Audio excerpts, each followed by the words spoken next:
Well, thank you very much indeed, Kyle. It's a great pleasure to be here in Brisbane today for CEDA's 2017 Economic and Political Overview. CEDA has a long and rich tradition of contributing to the national conversation on the perennially important subject of Australia's economic reform, so I was pleased to be invited to join you. I know your prime interest is in the year ahead, the potential pitfalls or policy progress we might see in 2017. 2016 was, as Kyle's just said, quite a tumultuous year. And for many, I think not only in this room but more broadly around the world, it feels as if the international community is beset on all sides. On the one hand, we have a still troubled global economy, only sluggishly recovering from the lingering after effects of the 2008 crisis, amid subdued growth forecasts and a disrupted labour market. On the other, political uncertainties driven by events in Europe and the election of a new United States president on a platform that also promises disruption are giving rise to deeper levels of doubt about the future we had expected and perhaps taken for granted. I'd like to start, though, if I may, not in 2017, but in 1933. As a diplomat, I appreciate the value of a good international conference, and in 1933, there was a particularly important one that was, in the end, significant not despite its failure, but because of it. Justifiably, the writer H.G. Wells is much better known for his science fiction than his political and social commentary. But Wells's contemporary description of the opening and of the failure of the 1933 London Economic Conference is worth repeating, colourfully capturing a sense of its importance. In 1933, the world was in a state of crisis. Only halfway through the Great Depression, Europe remained deeply indebted to the United States, itself forced deep into depression by the Great Crash of 1929.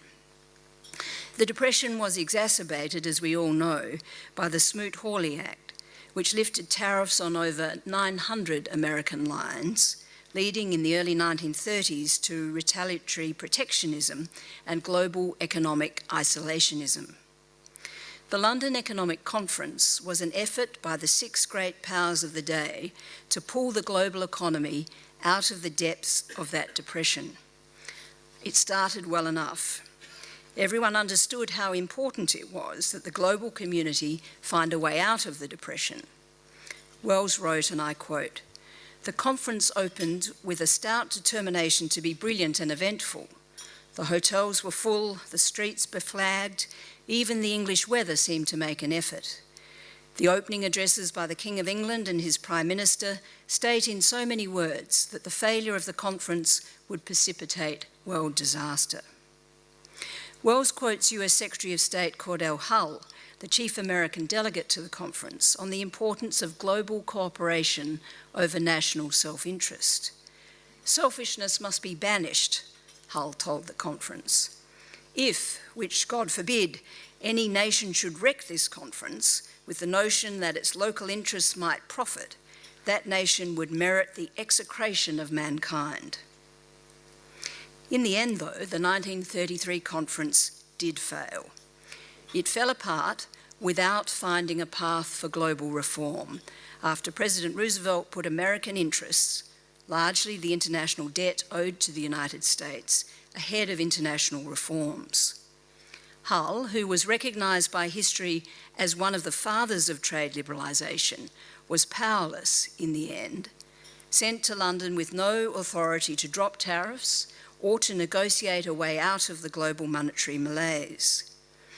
That was, after all, a period of intense nationalism, a time when the world took to national responses to domestic economic actions without fair consideration of their national context or their international context. Cuttingly, Wells wrote that London rose to nothing, that it, quote, "began at its highest point and steadily declined." From there, the path for Europe and the world is well known. Protectionism prevailed, the economic crisis deepened through the 1930s, and by 1939, Europe was at war. Now let's flash forward to 2017, where the highly developed countries of the world are slowly emerging from their own global financial crisis. Wages are growing slowly in many rich countries, but jobs are still hard to come by. Global trade has stagnated, and many countries still have too many people out of work. The recovery, though started, is clearly not complete, and a general mood of impatience and disillusionment around the developed world has been accompanied by voices opposed to globalisation and in favour of protectionism and economic nationalism.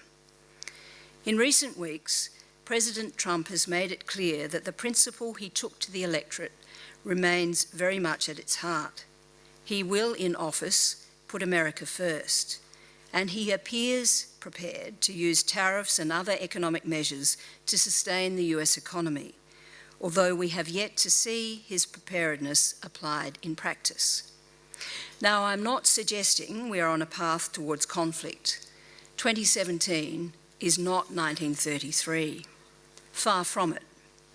Our backdrop, our international context, is not the Somme or Verdun, but 70 years of generally increasing global prosperity. Prosperity that continues to be bolstered by growth in our region. As Gideon Rachman so clearly articulates in his book Easternisation, published last year, and I thoroughly recommend it, it's an excellent read, and I think would be of interest to many of you. As he said, the mutual economic interests binding Asia to the US and Europe remain the best hope of avoiding conflict. Yes, many countries, including many developed countries like the United States, have struggled to recapture their pre-crisis growth levels since 2008. Many populations, like those in Britain and the US and elsewhere in Europe, are driving home at the ballot box their profound dissatisfaction at the pace of economic recovery and at the distribution of wealth and employment in a globalised market. But the broad story of the past 3 generations has been more progress, more prosperity, and avoidance of a global conflict. Today, I want to stress the point that, as Australia's example shows, protectionism is not the answer. In fact, the experience of the past 80 years tells us the precise opposite. Open markets are the key to sustainable prosperity. Indeed, when we examine the trends in economic reform that have driven meaningful prosperity in the post-war years, trade and open markets are the common themes. Globalisation and the liberalisation of trade and investment are essential to our collective futures. If I can make any prediction about 2017, it is that we will have to work hard, harder in fact, to make the case for open markets and reform both domestically and internationally if we are to drive more growth in national incomes, a rise in productivity, and a return to global economic health. As the Prime Minister said at the Press Club last month, we cannot retreat into the bleak dead end of protectionism. Political leaders and interest groups often blame trade and specific trade agreements for job losses and changes in industrial structure. Yet most manufacturing job losses over the past decade stem from automation and technological change, not from the impact of trade. One can debate whether governments worldwide have done enough to support those who have lost manufacturing jobs. But the answer to such concerns is to not to put up walls to trade and investment. Support needs to come from domestic policies, such as skills training and social protection, which can be funded from the economic growth that open trade brings. Domestically, the Australian government is working hard to drive economic reform in a number of important ways, including by making the economy more flexible and innovative through the $1.1 billion National Innovation and Science Agenda, by looking for new ways to stimulate competition across the diverse sectors of the economy through the Harper Review, and by remaining internationally competitive through reforms to the corporate tax rate. But equally important, from my perspective, are the government's efforts to drive economic reform around the region and the world. I said earlier that the US Secretary of State, Cordell Hull, went on to become one of the fathers of the post-World War II global regime that generated decades of progressive trade liberalisation. That's true. He played a critical role in helping to create the framework for the General Agreement on Tariffs and Trade, the GATT, the forerunner to the World Trade Organization. Successive rounds of negotiations under the auspices of the GATT and the WTO, along with the many regional and bilateral agreements, have been instrumental in driving economic growth and building prosperity. That remains true today. President Trump came to office with firm promises made to shake up NAFTA and to withdraw from the Trans-Pacific Partnership. I hope, though, that the initial moves we've seen in the first few weeks of this presidency don't preclude future American support for a global agenda that will promote trade liberalisation. Frankly, trade and investment reform offers too much potential for new growth for us, Australia, the United States, China, Indonesia, India, or any economy worldwide to miss the opportunities.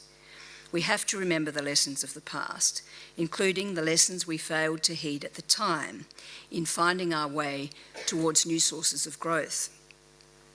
That's why Australia is pushing forward, improving access to markets for our exports through trade negotiations. Because of the high-quality trade agreements first Andrew Robb and now Steve Chobo have struck with our partners in the region, China, Japan, Korea, and Singapore, we have better access into the key markets of Asia than any other major advanced economy. These agreements, of course, include the elimination of tariffs in Australia and on the part of our partners, as well as measures to open up new services trade opportunities and promote a strengthened environment for investment flows. Investment, as Steve Chobo, the second Australian Minister for Investment, often says, creates jobs and drives growth. Our free trade deals and our trade approach more broadly focus on ways to make Australia an attractive destination for foreign investment. Investment, in turn, supports our participation in global value chains, where we are just one of many countries providing inputs into a good or service, or else the country at the end of the production chain making and selling a final product with inputs drawn from everywhere. As a knowledge economy positioned on the southern arc of the Indo-Pacific, global value chains create opportunities for our world-class services exports. Services industries employ 4 out of 5 Australians, making up more than 75% of our total economic activity. And we're finding new places for our world-class services, including in the goods-related manufacturing and agricultural sectors. But there's clearly potential for us to do more. The Trans-Pacific Partnership Agreement was a classic case of a high-ambition trade agreement that was designed to support growth in services trade and investment. The government is disappointed by the Trump administration's decision on the TPP, but we are working with our partners on next steps and actively pursuing opportunities for new agreements. And we're not losing sight of the importance to our long-term interests of building the economic architecture of our region in a way that is consistent with our interest in securing open markets. Our engagement in the Regional Comprehensive Economic Partnership, or RCEP negotiations, for instance, is a major priority. Covering almost half of the world's population and 9 out of our top 12 trading partners, RCEP is an important opportunity to boost economic confidence. It has the potential to improve opportunities for exporters, create a more predictable, stable investment environment, and support SMEs to engage in and take advantage of regional supply chains. We're also looking to new economic partnerships with countries like Indonesia, with which we are pursuing a high-quality free trade agreement, a top priority for Trade, Tourism and Investment Minister Steve Chobo. We're also working with the European Union towards the launch of a bilateral free trade agreement, or at least the negotiations to lead to one, in the not too distant futures. This promises major opportunities across the board, particularly in services and investment, where the EU is already a very important partner with scope for further growth. Australia was also the first country to establish a trade working group with the United Kingdom, which will be a vehicle for preparations for negotiations in due course when the UK has exited the EU. Economic reform is an iterative process, and we're constantly working with our partners to refine the terms of our agreements to make sure they reflect our priorities and work in our interests.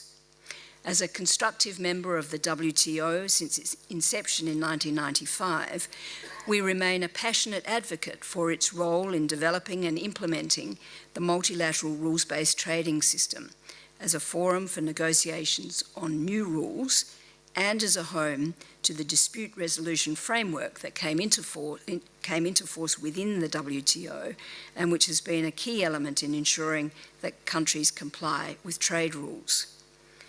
While forging agreement amongst the WTO's membership has become exceptionally difficult, as you know, I'm sure there's virtually no prospect of concluding the Doha round of multilateral trade negotiations.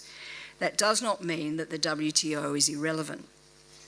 In fact, the WTO continues to be a positive force for trade reform.